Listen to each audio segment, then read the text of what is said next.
Revista Espírita 1859, ano 2, outubro de 1859, número 10, parte C, Sociedade Espírita no século XVIII. Ao senhor presidente da Sociedade Parisiense de Estudos Espíritas. Senhor presidente, não é de 1853, época em que os espíritos começaram a manifestar-se pelo movimento das mesas e por pancadas, que data a renovação das evocações. Na história do espiritismo que lemos em vossas obras, não mencionais uma sociedade como a nossa, cuja existência, com grande surpresa minha, foi revelada por Mercier em seu Tableau de Paris, edição de 1788, no capítulo intitulado Espiritualistas, do segundo volume. Eis o que ele diz.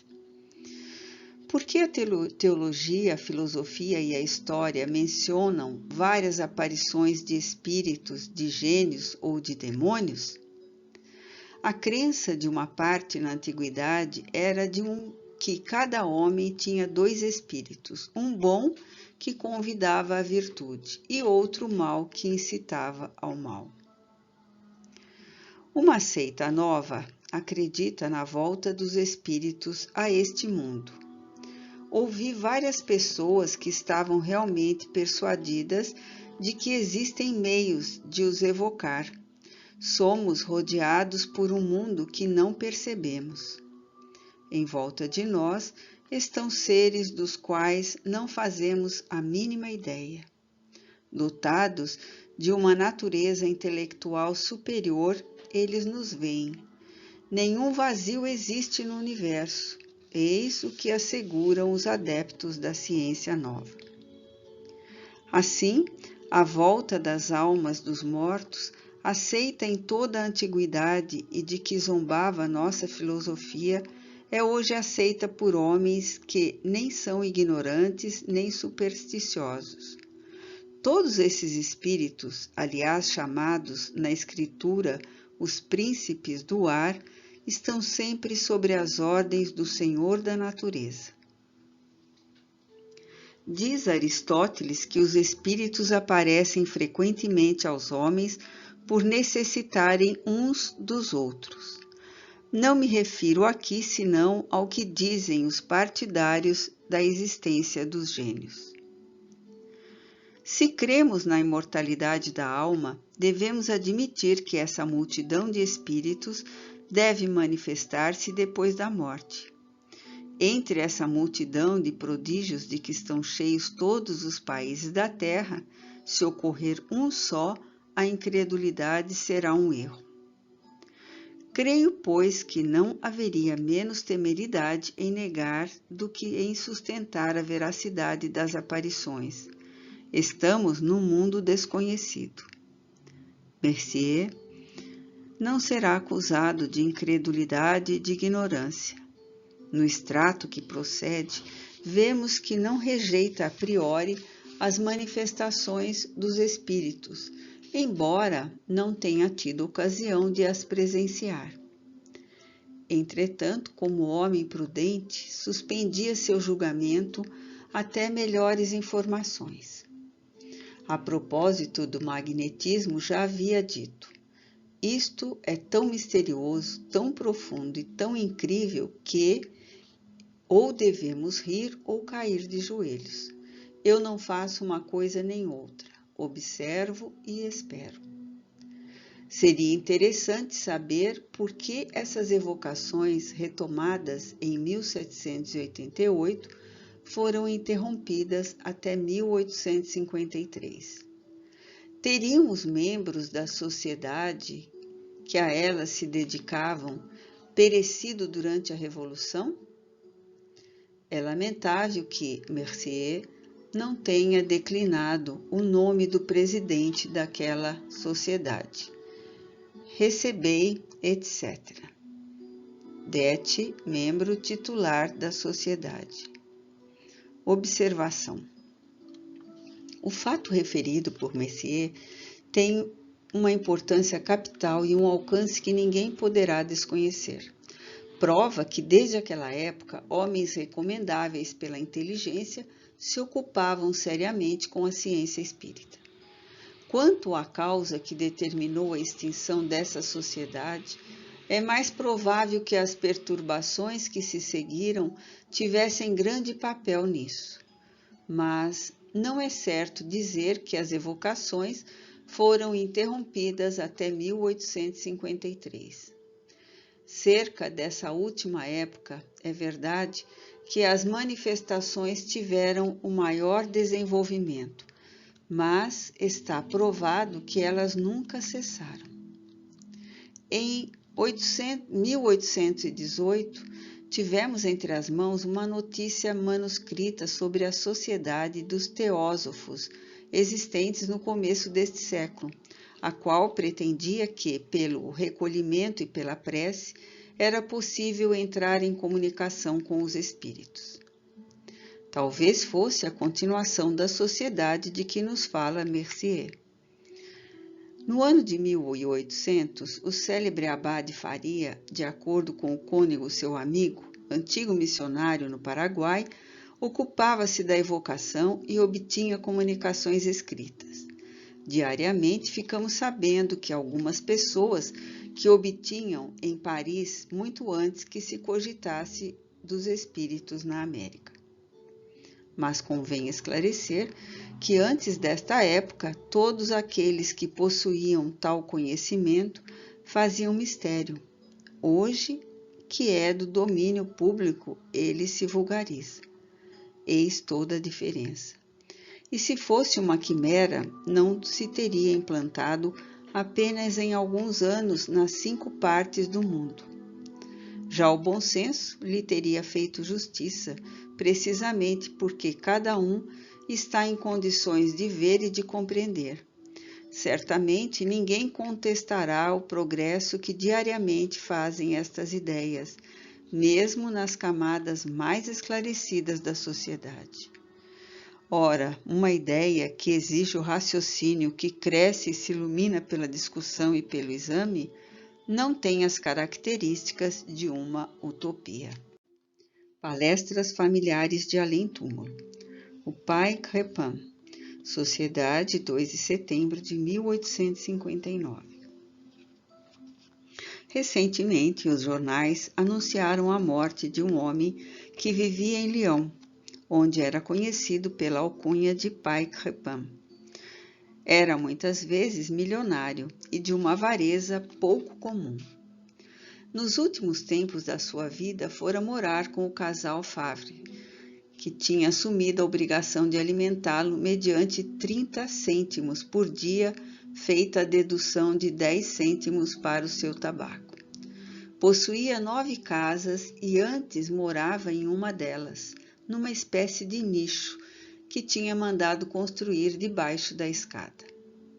Na ocasião de receber os aluguéis, arrancava os cartazes das ruas e os utilizava para dar os recibos. O decreto municipal que prescrevia a caiação das casas lhe causava um tremendo desespero. Andou tendo entendimentos a fim de obter uma exceção, mas foi tudo inútil. Gritava que estava arruinado.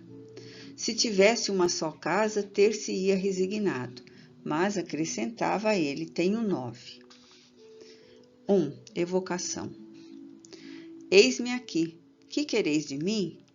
Ó meu ouro, que fizeram dele? 2. Tendes saudades da vida terrena? Oh, sim. 3. Por que tendes saudades? Não posso mais tocar no meu ouro, contá-lo e guardá-lo. 4. Em que empregais o vosso tempo? Ainda estou muito preso à terra e é difícil arrepender-me. 5. Vindes muitas vezes rever o vosso querido tesouro e as vossas casas? Tantas vezes quanto posso.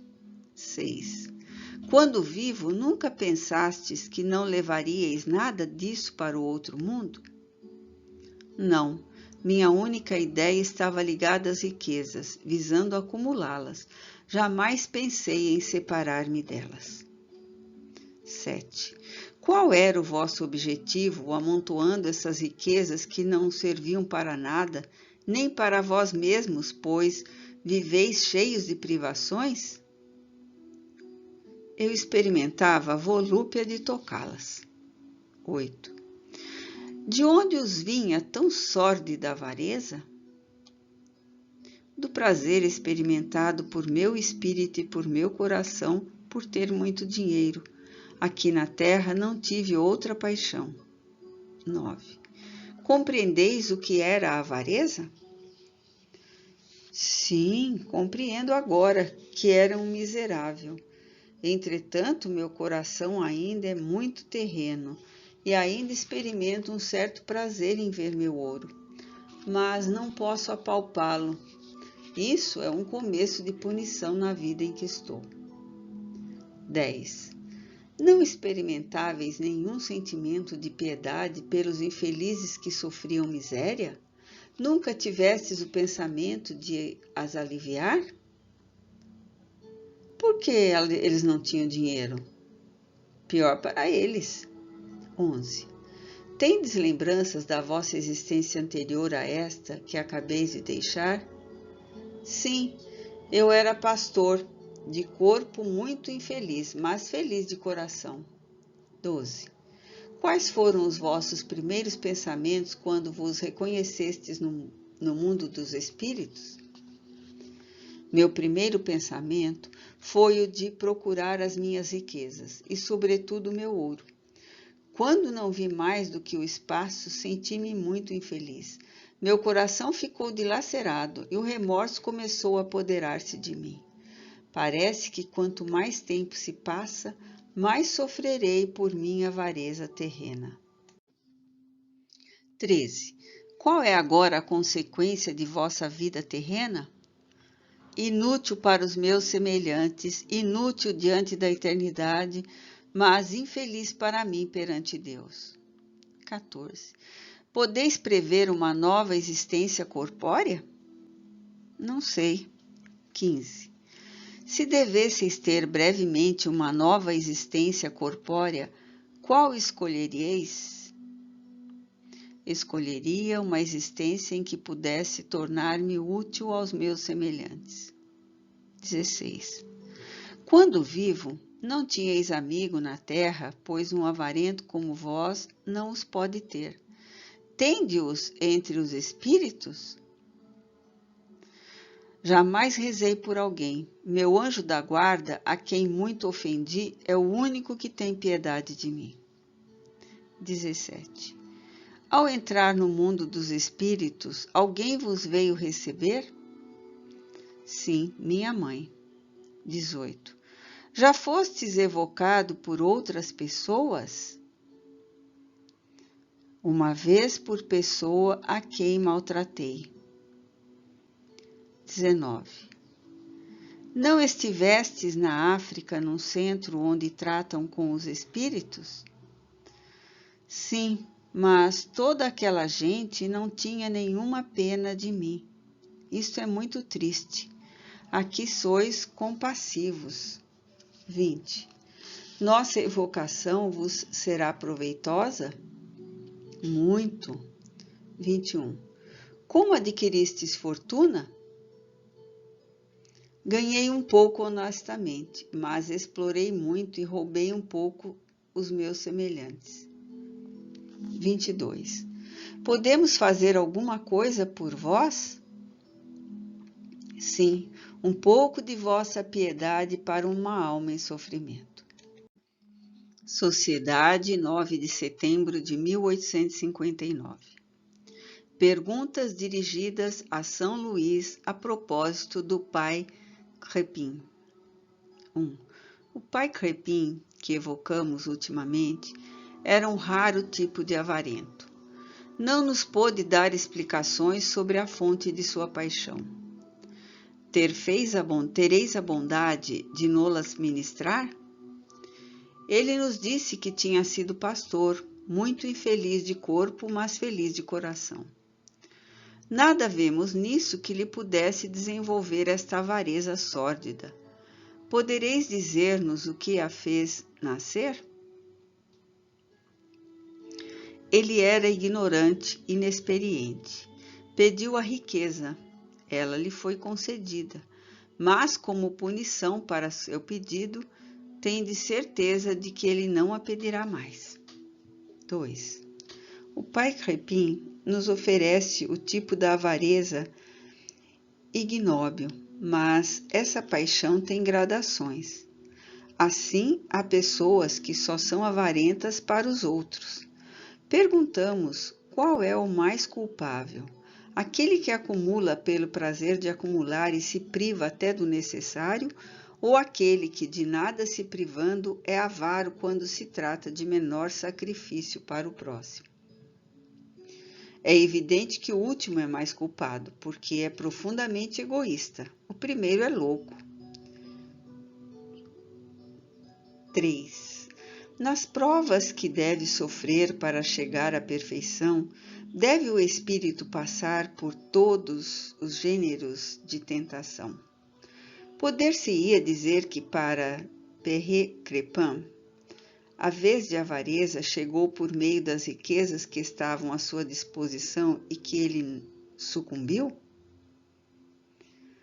Isto não é regra geral, mas é exato no seu caso particular. Sabeis que há muitos que desde o começo tomam um caminho que os liberta de muitas provas. Senhora E. de Girardin, médium. Extraímos o artigo seguinte da Crônica do Paris, jornal número 44. Não há necessidade de comentário. Ele mostra que se os partidários do espiritismo são loucos, como dizem pouco delicadamente as pessoas que se arrogam sem cerimônia o privilégio do bom senso, podemos consolar-nos e até mesmo sentir-nos honrados de ir para os hospícios em companhia de inteligências da têmpera da senhora Girardin e de tantos outros. Outro dia eu vos prometi a história da senhora de Girardin e de um célebre doutor. Contá-la-ei hoje porque obtive permissão de fazê-lo. É uma história muito curiosa. Ficaremos ainda no sobrenatural com o qual nos ocupamos mais do que nunca. Nós que, por dever, tomamos o pulso de Paris e sentimos que a este respeito ele está um tanto febril. Decididamente, para a imaginação humana, há uma certa necessidade de saber o futuro e penetrar os mistérios da natureza. Quando se vê inteligências como a de Delphine Gay entregar-se a estas práticas que consideramos pueris, não lhes podemos recusar uma certa importância, sobretudo quando apoiadas em testemunhos irrecusáveis, tais como este que vos falo e que ireis conhecer. Refiro-me ao testemunho, mas não ao doutor, notai bem. A senhora de Girardin tinha uma pequena prancheta e um lápis. Consultava-os incessantemente. Obtinha assim conversas com muitas celebridades da história, sem contar o diabo que nelas também se metia. Uma noite, ele mesmo veio revelar-se a uma importante pessoa que não teve medo, pois que seu papel é o de expulsá-lo.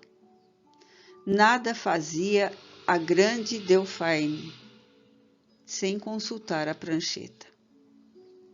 Pedia-lhe conselhos literários que esta não lhe recusava, e para a ilustre poetisa era até mesmo uma severidade magistral. Assim repetia-lhe incessantemente que não escrevesse mais tragédias, sem nenhuma consideração pelos versos maravilhosos da sua peça Judite e Cleópatra. Quem é que vai assistir à interpretação de uma tragédia? Os fanáticos da poesia dramática. Que buscam eles numa tragédia? Os belos versos que os comovem e emocionam. e Judite e Cleópatra, fervilha desses pensamentos de mulher, expressos por uma mulher de um espírito e de um coração eminentes, cujo talento ninguém contesta. Mas a prancheta não queria mais tragédias. Obstinava-se na prosa e na comédia. Colaborava nos deslances e corrigia prolixidade. Não só Delphine, que confiava seus trabalhos literários como ainda lhe contava os sofrimentos e pedia orientações para a sua saúde. Essas orientações, ditadas pela imaginação da doente ou pelo demônio, contribuíram para afastá-la de nós. Ela tomava remédios incríveis como fatias de pão com manteiga e pimentas, pimentões e todas as invencionices prejudiciais para uma natureza inflamável como a sua.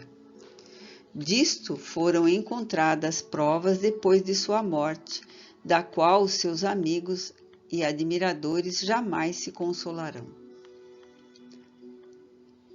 Todo mundo conhecia Chassereau, arrebatado também na flor da idade. De memória fez um soberbo retrato da bela defunta. Fizeram dele uma gravura que hoje está em toda parte. Ele levou o retrato ao doutor em questão e lhe perguntou se estava contente. Este último fez alguns ligeiros reparos. O pintor ia consentir nessas modificações quando os dois tiveram a ideia de se dirigir ao próprio modelo. Colocaram as mãos sobre a prancheta e assim a senhora Girardin revelou-se quase que imediatamente. Compreende-se qual teria sido a emoção. Interrogada sobre o retrato, disse que não estava perfeito, mas que não o deviam retocar, pois se arriscariam a estragá-lo, sendo a semelhança muito difícil de captar quando não se tem um outro guia além da memória. Fizeram outras perguntas. Recusou-se a responder a algumas delas, mas atendeu a outras.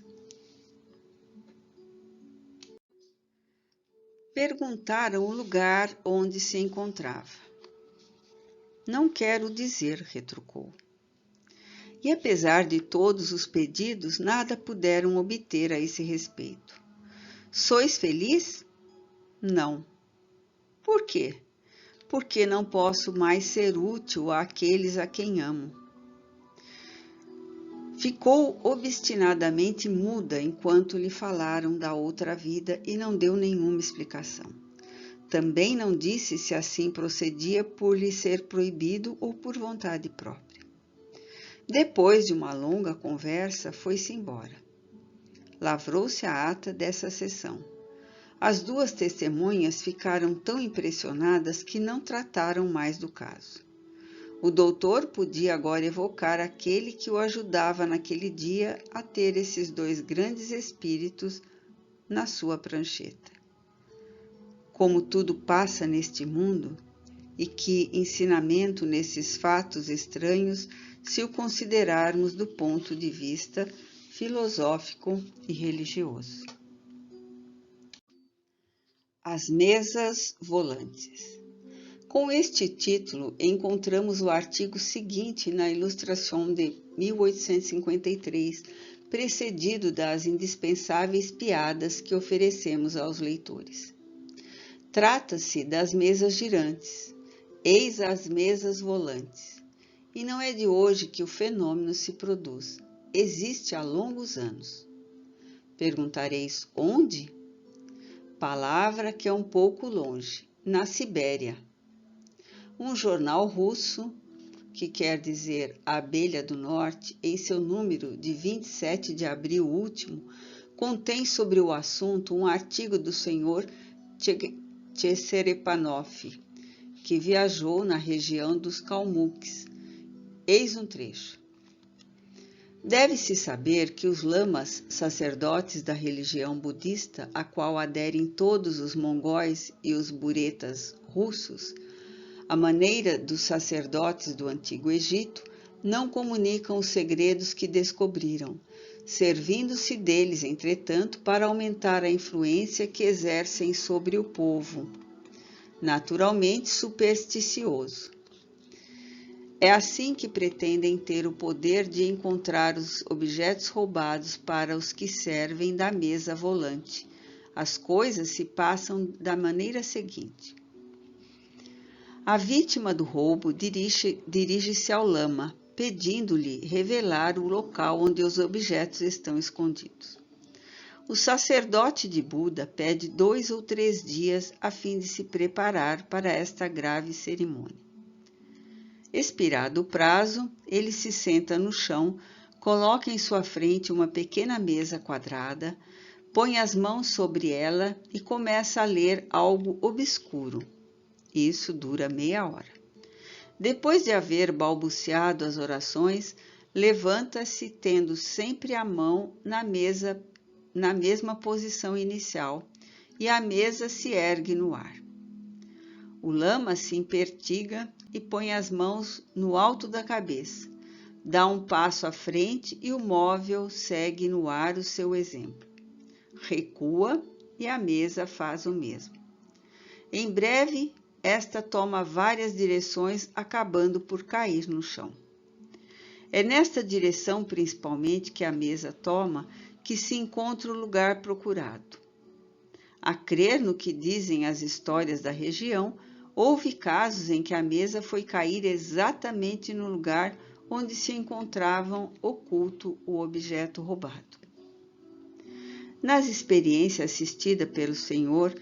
Cherepanov, a mesa voou até a distância de 15 casas. O objeto roubado não foi encontrado imediatamente, mas na direção indicada pelo móvel morava um camponês russo que notou o sinal. No mesmo dia, suicidou-se. Sua morte súbita levantou suspeitas. Fizeram-se pesquisa em sua residência, na qual encontraram o objeto procurado. O viajante viu 3 outras experiências que não deram resultado. A mesa não quis mover-se. Aliás, os lamas não tiveram dificuldades em explicar tal imobilidade. Se o móvel não se movia, é que os objetos não podiam ser encontrados. O Sr. Cherepanov testemunhou esse fenômeno em 1831 na aldeia de Elani. Eu não acreditava no que viam os meus olhos, mas estava persuadido de que ali existia alguma escamoteação e que o lama se servia de uma corda habilmente dissimulada ou de um fio de ferro para levantar a mesa no ar. Olhando de perto, entretanto, não percebi qualquer traço de cordão ou de fio de ferro. A mesa era uma prancha fina de pinheiro, não pesando mais que 1,5 libras. Hoje estou persuadido de que o fenômeno é produzido pelas mesmas causas da dança das mesas. Assim, o chefe da seita dos espíritas, que acreditava ter inventado table moving, não fizera mais do que espalhar uma invenção muito conhecida entre outros povos. Quem sabe se ao tempo do próprio Salomão não era conhecida a maneira de fazer girar as mesas. Que digo eu? Esse processo era conhecido muito antes do digno filho de Davi. Leia-se o Norte China Herald, citado pela Gazette d'Augsburg, de 11 de maio, e ver-se-á que os habitantes do Celeste Império se divertiam com esse jogo desde tempos imemoriais.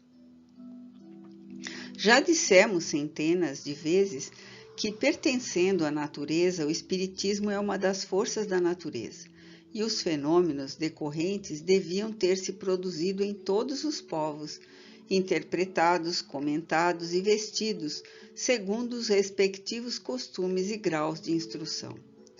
Jamais pretendemos que fosse uma invenção moderna. Quanto mais avançarmos, mais iremos descobrindo os traços que ele deixou por toda parte e em todas as idades. Os modernos não têm outro mérito senão o de tê-lo despido do misticismo, do exagero e das ideias supersticiosas dos tempos de ignorância. É significativo que a maior parte das pessoas que dele falam são levianamente, jamais se tenham dado ao trabalho de estudá-lo. Julgam-no pela primeira impressão, a maior parte das vezes por ouvir dizer, sem conhecimento de causa, e ficam surpreendidas quando lhe mostramos, no fundo de tudo isso, um dos princípios referentes aos mais graves interesses da humanidade. E não se pense que aqui tratamos apenas do interesse do outro mundo. Quem não se detém na superfície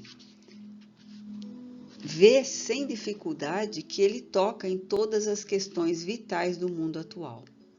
Quem teria pensado outrora que uma rã, dançando num prato, ao contato de uma colher de prata, faria nascer um meio de nos comunicarmos em alguns segundos de um a outro extremo da Terra, dirigir o raio, produzir uma luz semelhante à do Sol? Paciência, senhores zombadores. De uma mesa que dança poderá muito bem sair um gigante que porá de lados galhofeiros. Na marcha em que vão as coisas, isto não começa mal. Allan Kardec.